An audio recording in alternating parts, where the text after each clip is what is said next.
De tout temps, les hommes ont eu ou auront un désir commun, l'ardent désir d'être heureux. Ils reçoivent favorablement tout ce qui leur procure du plaisir et délaissent ce qui, par contre, les rend tristes. Mais comment se fait-il que cette quête du bonheur n'ait jamais pu aboutir? C'est parce que, pour être heureux, il y a une condition. Aucune âme chargée par un quelconque fardeau ne peut être heureuse.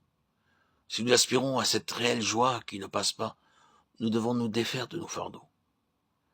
L'âme qui n'est pas sauvée ne peut pas avoir un cœur joyeux en permanence, parce que le poids du péché pèse sur elle.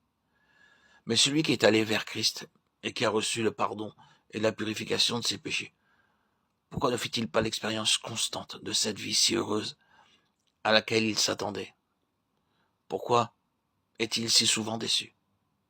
Parce que, quoiqu'il ait déposé le fardeau de son péché au pied de la croix, il n'a pas appris à rejeter tous ses fardeaux sur le Seigneur, et les fardeaux au quotidien pèsent sur lui et chassent la joie dans sa vie. Le chrétien doit être soulagé de toute anxiété pour expérimenter la joie, afin que le nom qu'il porte ne puisse pas être blâmé. Nous devons admettre qu'une vie sans joie n'est pas la volonté de Dieu pour son peuple. Toutefois, combien expérimente une vie véritablement joyeuse? Dans sa parole, il apporte une claire réponse à ce problème. Lisons attentivement une phrase après l'autre. Les quelques versets que nous avons choisis pour notre méditation est Philippiens chapitre 4, versets 4 à 7. La première phrase de ce passage est celle-ci: réjouissez-vous toujours dans le Seigneur.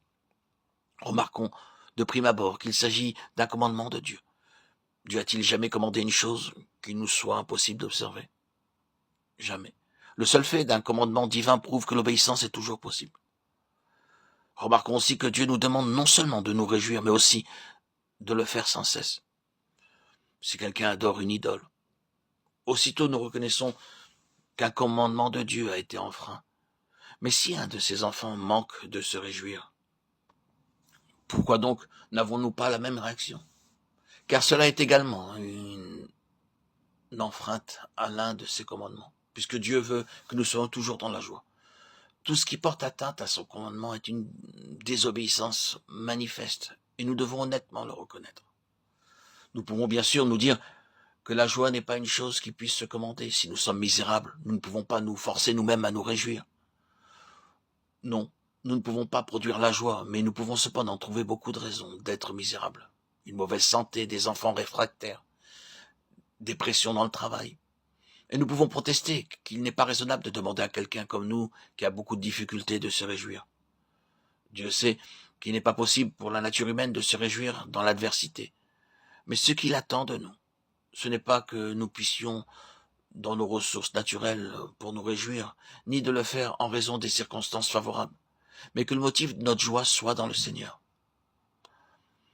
Lorsque toutes nos situations sont cause de peine, nous pouvons cependant être heureux et libérés de tout souci, parce que notre joie ne se fonde pas sur les circonstances fluctuantes, mais qu'elle a sa source en celui qui nous aime et qui est aussi l'objet de notre amour.